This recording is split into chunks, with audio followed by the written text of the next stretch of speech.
Hi everyone, welcome to a tour of my Airbnb. But also we're going to go back in time and see where Riki and I lived in Johannesburg. This is the first house that we lived in Johannesburg when Riki and I moved up here. And as you can see, they've changed it a little bit. I can't actually get in to go and see what the place looks like at the moment. But while we were here, we were robbed 7 times in 6 months. So that's probably why they got the security up now. It's a pity we can't go in. This is actually the back end of the house. We never actually lived in that part at all. It was always in the front end. And this whole decking and steelwork has been added on afterwards. But in the front, you can see these narrow windows. I don't know if you can make them out. That the guys would climb through and then steal everything that would fit through it. Good times. And this all used to be open land. Now it's a self-storage with hundreds and hundreds of containers. But this used to just be a full open field. All the way down there.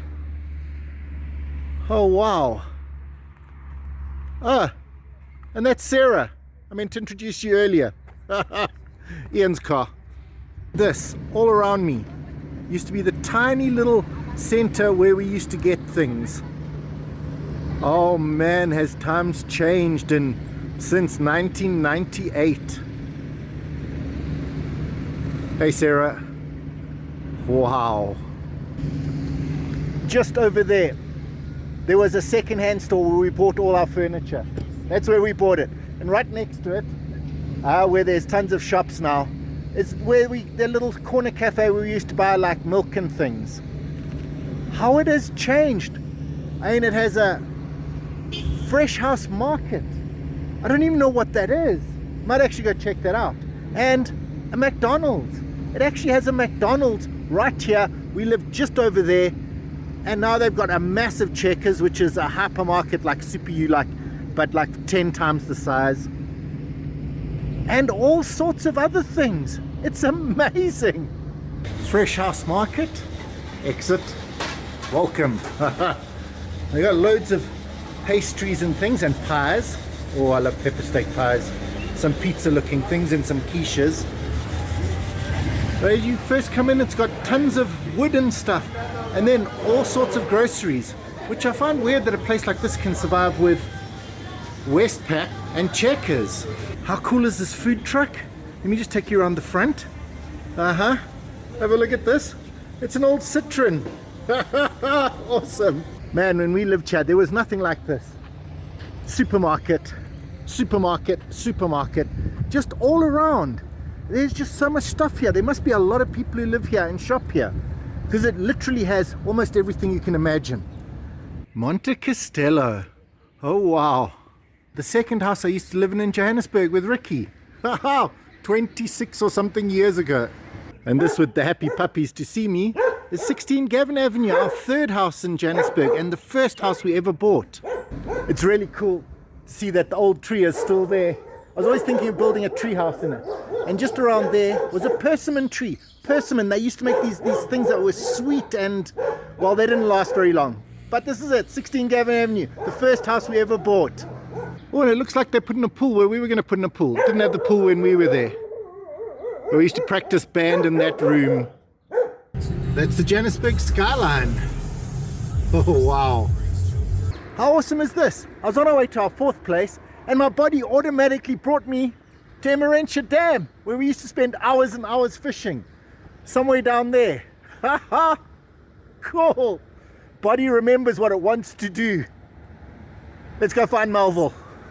And this is number 7 Cardozo, the last house we lived in Johannesburg. I'll see if I can't get over the wall a little bit. It's a pity we can't see much of it, because it's all around the back. It's got such beautiful things that we built into it. We can get a little bit of a view through the gate. And those windows are original from the 1930s. Actual lead glass windows. What a wonderful place this was. I made this beautiful wooden gate. I see that replaced it with steel, which is unfortunate. But anyway, let's go see a little bit around the area. This big house that you can see up there has a light right at the top. And when we used to come home from Melville, which is well known for its nightclubs, the light would be on and it was a big globe and we swear it was the moon. Good times. When we lived in Melville, well, at Cadoza Road. This is where we actually used to shop. There's a super spa here. And loads of fast foods. And would you believe the Melville Library is here? They actually have a library. But the one place isn't open. Fontana, they used to do chicken. Well, so those are the places where we used to live. So let's check out my Airbnb. It's got a lounge. Actually, let me just take you back a bit. Kitchen first, because that's the first room.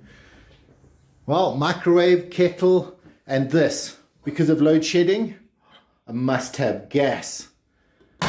Yeah, I've been making some soups and hot chocolates and that. Under here you have an electric one and a toaster. And of course, I know it's a little dark, but some pans and things. There is tea and sugar, but no coffee, so bring your own if you're going to stay here. And of course, some cups and glasses and apples. They're really cheap here, but they don't taste that good.